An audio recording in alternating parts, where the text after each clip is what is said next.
Halo teman-teman semuanya, perkenalkan saya Ansik Sterlia Patu dengan NIM 21190123. Di sini saya bersama teman-teman saya. Pertama ada Matia Fidianti Wangu dan kedua ada Iben Sumupati. Kami akan menjelaskan materi tentang pengangkutan laut dalam kegiatan bisnis. Oke, langsung saja kita simak video berikut ini. Baik, kita akan masuk pada materi pengertian.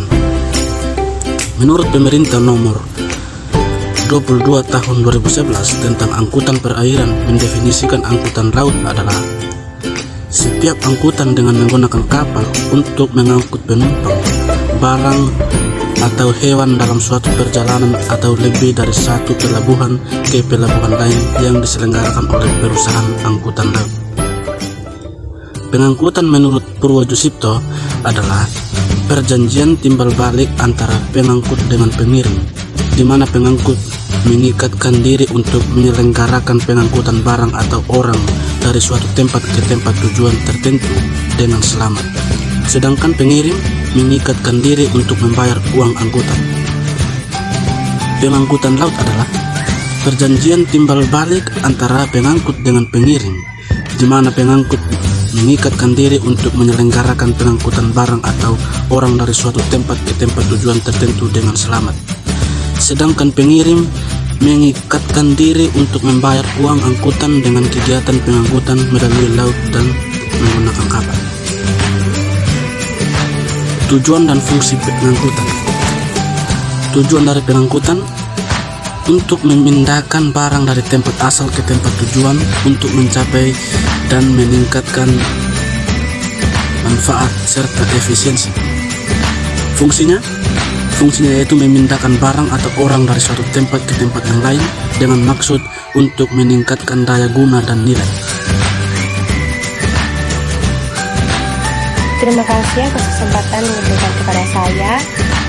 Saya akan melanjutkan materi kami, tapi sebelum itu perkenalkan, nama saya Matia Fidianti Wangu dengan NIM 21190117. Baik, saya akan membahas mengenai pengaturan pengangkutan laut. Dalam pengaturan pengangkutan laut ini ada 5 poin penting. Yang pertama, Kitab Undang-Undang Hukum Perdata atau KUH Perdata. Dalam KUH Perdata ini ada 4 pasal yang mengatur pengangkutan laut, yaitu pada pasal 1320 KUH Perdata, pasal 1338 ayat 1 KUH Perdata, pasal 1365 KUH Perdata, dan pasal 1865 KUH Perdata. Baik, kita akan membahasnya satu persatu. Yang pertama pada pasal 1320 KUH Perdata. Di dalam pasal ini menyatakan bahwa untuk sahnya suatu perjanjian diperlukan 4 syarat, yaitu sepakat mereka yang mengikat diri, kesepakatan untuk membuat suatu perikatan, suatu hal tertentu, dan suatu sebab yang halal. Dan pada pasal 1338 ayat 1 KUH Perdata dinyatakan bahwa semua perjanjian yang dibuat secara sah berlaku sebagai undang-undang bagi mereka yang membuatnya. Yang ketiga, pasal 1365 KUH Perdata berbunyi, tiap perbuatan melanggar hukum yang membawa kerugian kepada orang lain mewajibkan orang yang karena salahnya menerbitkan kerugian itu mengganti kerugian tersebut. Yang terakhir pada pasal 1865 KUH Perdata, setiap orang yang mendalilkan bahwa ia mempunyai suatu hak atau guna meneguhkan haknya sendiri maupun membantah sesuatu hak orang lain menunjuk pada suatu peristiwa diwajibkan membuktikan adanya hak atau peristiwa tersebut. Pada poin yang kedua yaitu Kitab Undang-Undang Hukum Dagang. Oke, kitab ini membahas mengenai angkutan laut diatur dalam buku 2 tentang hak-hak dan kewajiban-kewajiban yang terbit dari pelayaran, yaitu pada bab 5A dan bab 5B. Bab 5A ini membahas tentang pengangkutan barang, sedangkan bab 5B ini membahas tentang pengangkutan orang. Poin yang ketiga yaitu Undang-Undang Nomor 17 Tahun 2008 tentang pelayaran.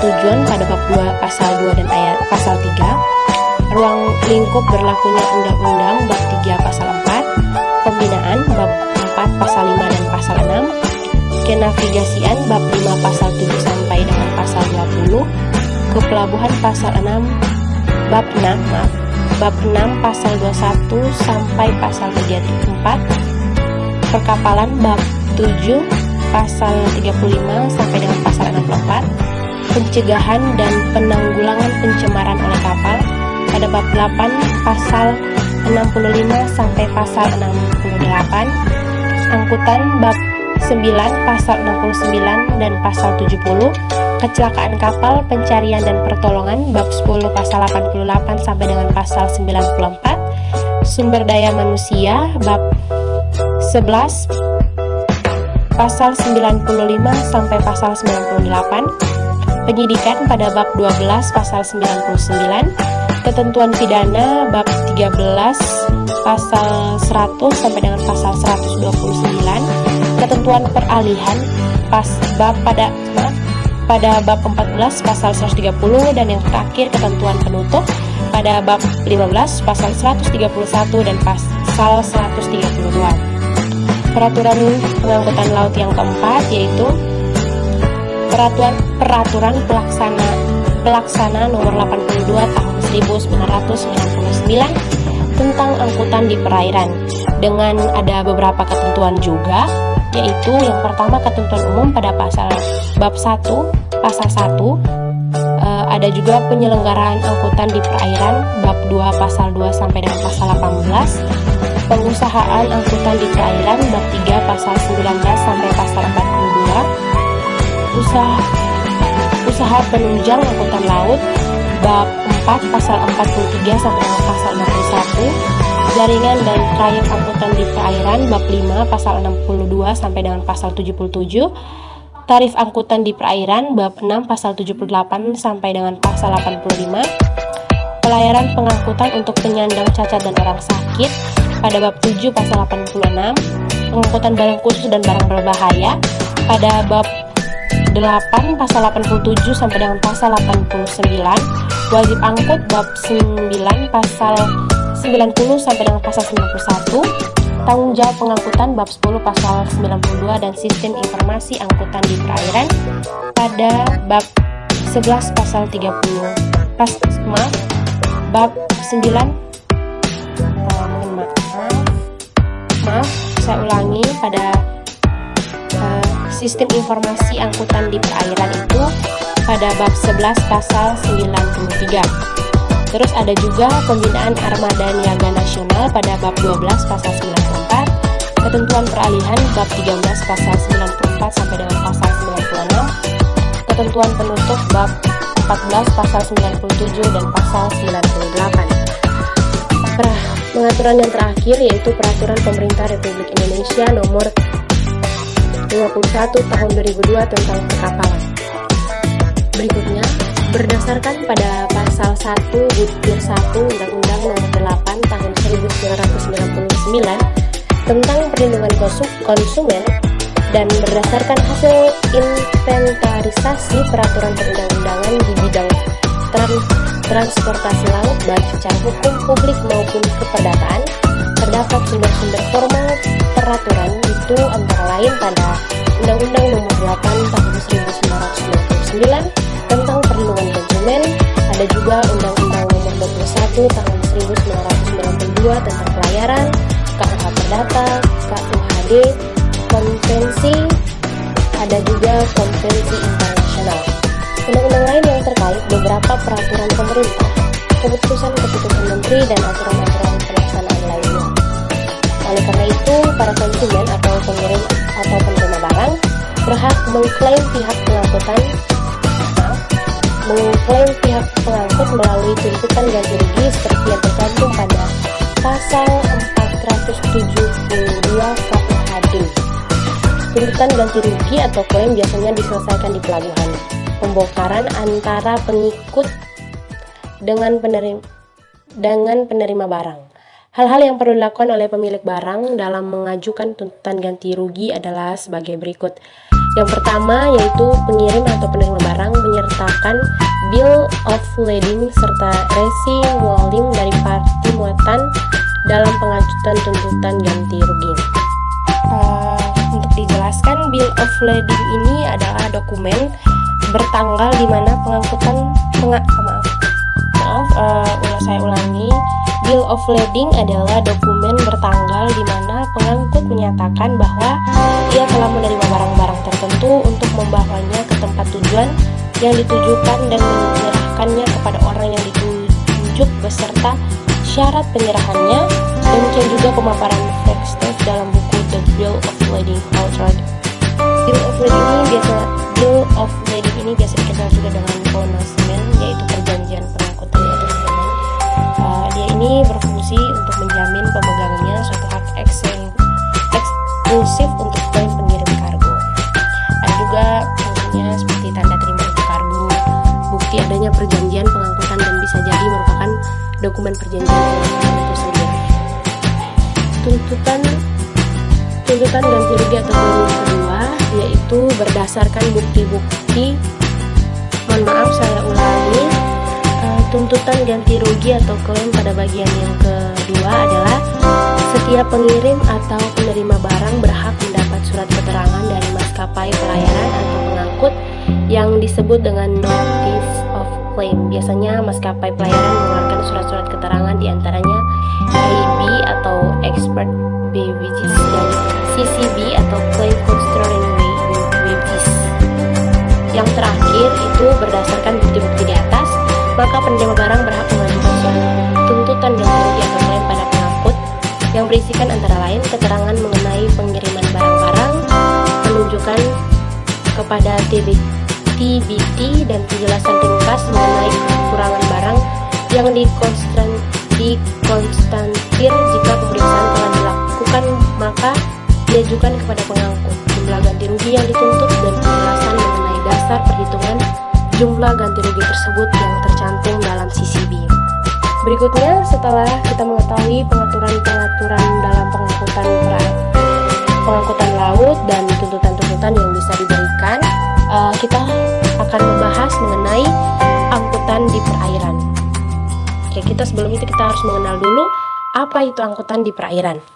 Angkutan di perairan adalah kegiatan mengangkut atau memindahkan penumpang maupun barang dengan menggunakan kapal. Menurut Undang-Undang Nomor 17 Tahun 2008, jenis angkutan di perairan dibedakan menjadi beberapa bagian. Ada yang pertama angkutan laut, angkutan sungai dan danau, dan angkutan penyeberangan. Dalam pembahasan kali ini kita hanya akan membahas mengenai angkutan laut saja. Angkutan laut ini adalah kegiatan angkutan yang menurut kegiatannya melayani kegiatan angkutan laut. Dari katanya saja kita sudah memahami bahwa ini adalah pengangkutan yang dilakukan di atas laut atau di perairan laut ya teman-teman. Dalam pengangkutan laut ini ada beberapa persyaratan izin usaha angkutan perairan dan ada juga persyaratan teknis untuk mendapat izin usaha angkutan perairan di pelabuhan. Mari kita kupas satu persatu. Yang pertama, pada persyaratan izin usaha angkutan perairan pelabuhan ada 6 poin penting, yaitu yang pertama, mengajukan permohonan kepada gubernur, kepala DPMPTP provinsi setempat atau provinsi yang melayani, itu seperti provinsi Kalimantan ataupun provinsi di kita saja, NTT juga bisa. Terus yang kedua, memiliki akta pendirian perusahaan atau KTP. Yang ketiga, memiliki NPWB. Yang keempat, memiliki penanggung jawab. Yang kelima, menempati tempat usaha baik berupa milik sendiri maupun sewa berdasarkan surat keterangan domisili perusahaan dan instansi yang berwenang. Dan yang terakhir, memiliki tenaga ahli di bidang tata laksanaan nautis tingkat dasar atau teknis pelayaran niaga tingkat dasar. Yang kedua, persyaratan teknis untuk mendapat izin usaha angkutan perairan di pelabuhan adalah ada 3 poin penting. Yang pertama, kapal layar atau KL berbendera Indonesia yang naik laut digerakkan sepenuhnya dengan tenaga angin. Yang kedua, kapal layar motor atau KLM tradisional berbendera Indonesia yang laut berukuran GT 500 dan digerakkan dengan tenaga angin sebagai penggerak utama dan motor sebagai tenaga penggerak bantu. Dan yang terakhir, kapal motor atau KM berbendera Indonesia yang laik laut berukuran paling kecil GT 7 serta paling besar GT 35 yang dibuktikan dengan salinan gross akta, surat ukur, dan sertifikat keselamatan kapal yang masih berlaku. Materi selanjutnya saya serahkan kepada teman N6ter. Terima kasih. Jadi baik, saya akan melanjutkan materi berikutnya tentang pengangkutan barang khusus dan barang berbahaya. Yang pertama, pengangkutan barang khusus. Pengangkutan barang khusus adalah pengangkutan bahan baku, peralatan produksi atau hasil produksi untuk kepentingan pribadi dalam menunjang usaha pokok. Nah, contohnya ada kayu gelondongan, barang curah, rel, ternak, dan lain sebagainya. Berikut ada dasar hukum yang berkaitan dengan pengangkutan barang khusus. Yang pertama ada Undang-Undang Nomor 22 Tahun 2009 tentang Lalu Lintas dan Angkutan Jalan. Yang berikut ada Peraturan Pemerintah Nomor 38 Tahun 2007 tentang pembagian urusan pemerintahan antara pemerintah pusat, pemerintah daerah provinsi, dan pemerintah daerah kabupaten kota. Yang berikut ada Peraturan Pemerintah Nomor 41 Tahun 1993 tentang Angkutan Jalan. Yang berikut ada Keputusan Menteri Perhubungan Nomor 69 Tahun 1993 tentang penyelenggaraan angkutan barang di jalan.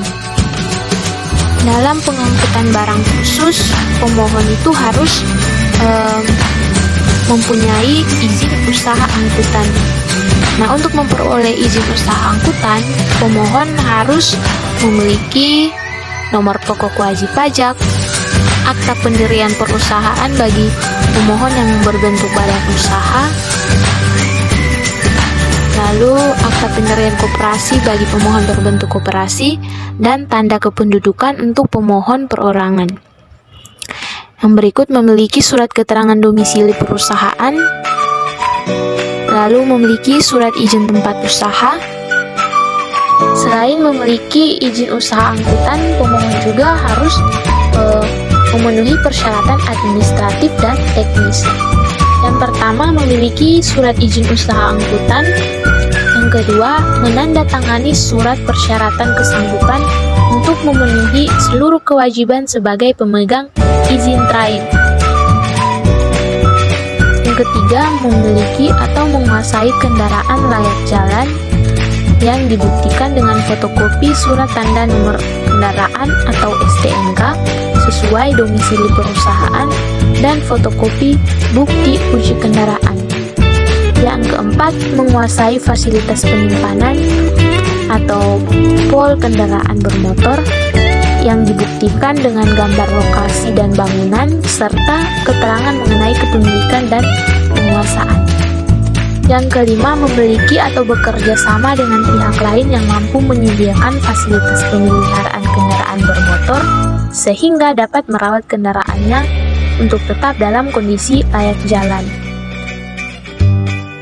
Oke, sekarang kita melihat prosedur permohonan. Pemohon izin mengajukan izin usaha angkutan barang khusus kepada pejabat pemberi izin sesuai dengan domisili perusahaan. Pejabat pemberi izin wajib memberikan jawaban persetujuan atau penolakan terhadap permohonan yang diajukan.